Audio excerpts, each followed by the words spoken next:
নমস্কাৰ।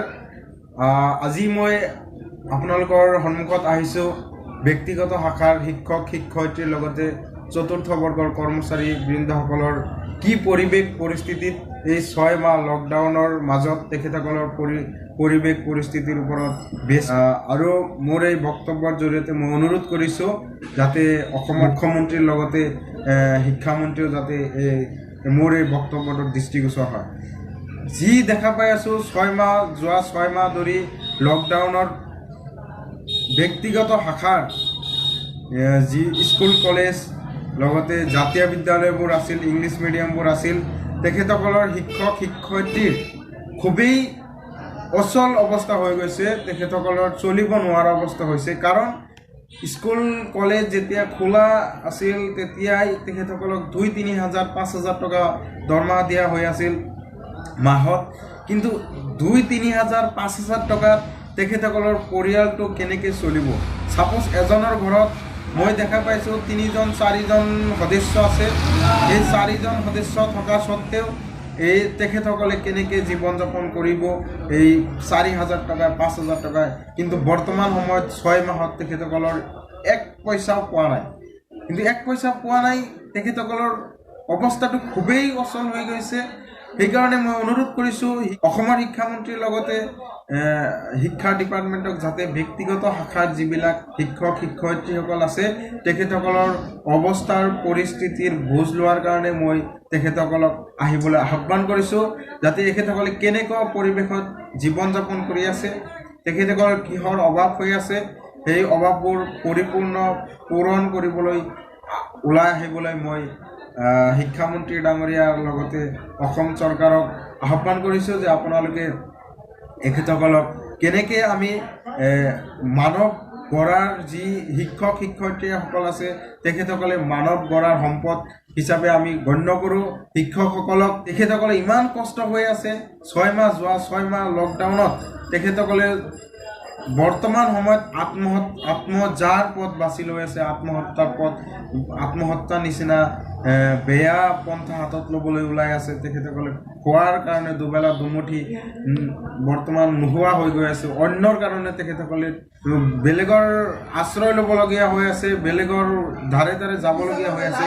সেইকাৰণে মই অনুৰোধ কৰিছোঁ ব্যক্তিগত শাখাৰ যিবিলাক শিক্ষক শিক্ষয়িত্ৰীসকল আছে, চতুৰ্থ বৰ্গৰ কৰ্মচাৰীসকল আছে তেখেতসকলক অচিৰেই কিবা এটা কোঠা বনাই দিব লাগে, ৰিজাৰ্ভেশ্যন কৰিব দিব লাগে, আৰু যাতে মাহত তেখেতসকলক 10ৰ পৰা 15 হাজাৰ এনেকুৱা এটা স্কেল, এনেকুৱা এটা দৰমহা ফিক্স কৰি দিব লাগে যে হয় তেখেতসকলৰ পৰিয়ালক দুবেলা দুমুঠি খাব পাৰে, সেনেকুৱা এটা পৰিৱেশ বনাই দিয়াৰ কাৰণে শিক্ষামন্ত্ৰীৰ লগতে অসম চৰকাৰক আহ্বান কৰিছোঁ।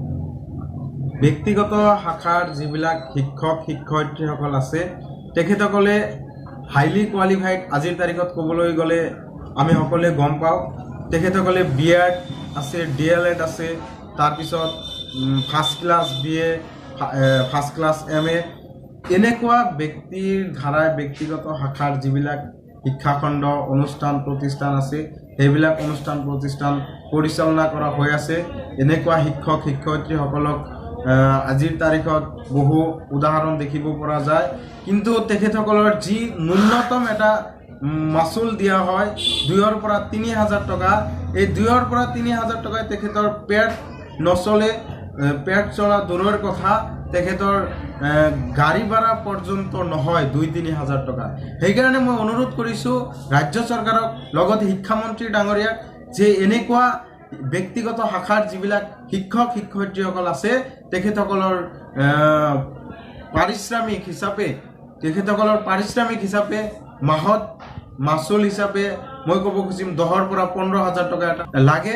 আৰু মই অনুৰোধ কৰিছোঁ যে আজি যোৱা 6 মাহ ধৰি লকডাউন চলি আছে, এই 6 মাহত তেখেতসকলে কেনেকুৱা ধৰণৰ জীৱন যাপন কৰি আছে, এই জীৱন যাপন সম্পৰ্কে আৰু কেনেকুৱাভাৱে খোৱা বোৱা লগতে চলা ফুৰা লগতে তেখেতসকলৰ পৰিৱেশ পৰিস্থিতি আৰু তেখেতসকলৰ যিবিলাক প্ৰয়োজনীয় কি পাই আছে না নাই এইবিলাকৰ কাৰণে এইবিলাক জনাৰ কাৰণে বুজাৰ কাৰণে মই অনুৰোধ কৰিছোঁ যে ৰাজ্য চৰকাৰে যাতে ইয়াৰ পৰিস্থিতিৰ বিষয়ে অলপ বুজ লয় আৰু কেনেকুৱা ধৰণে তেখেতসকলে জীৱন যাপন কৰি আছে, কেনেকুৱা পৰিস্থিতিত তেখেতসকলে জীৱন নিৰ্বাহ কৰি আছে, এনেকুৱা পৰিস্থিতিত যাতে অসম চৰকাৰে এইটো বিষয়ে অলপ দৃষ্টিগোচৰ কৰে।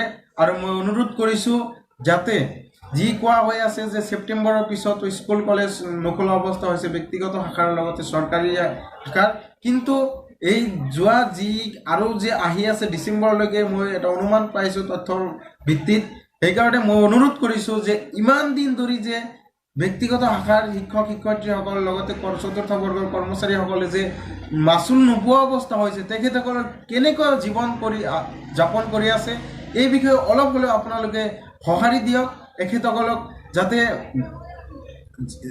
জীয়াই থকাৰ কাৰণে আপোনালোকে এটা ভৰসা দিয়ক যে আমি আছোঁ আপোনালোকৰ কাৰণে, আমি কিবা এটা ব্যৱস্থা কৰি আছোঁ, এনেকুৱা এটা মেছেজ সকলক সন্তুষ্ট লগতে অনুপ্ৰাণিত কৰক যে হয় আমি এনেকুৱা ব্যৱস্থা কৰি আছোঁ। সেইকাৰণে আমাক অচিৰেই এইটো ডিক্লেৰেশ্যন দিব লাগে যে ব্যক্তিগত শাখাৰ শিক্ষক শিক্ষয়িত্ৰীৰ লগতে চতুৰ্থ বৰ্গৰ কৰ্মচাৰীসকলৰ কাৰণে কি ব্যৱস্থা কৰি আছে অসম চৰকাৰে। শিক্ষামন্ত্ৰী ডাঙৰীয়াক মই দৃষ্টিগোচৰ কৰিবলৈ অনুৰোধ জনাইছোঁ।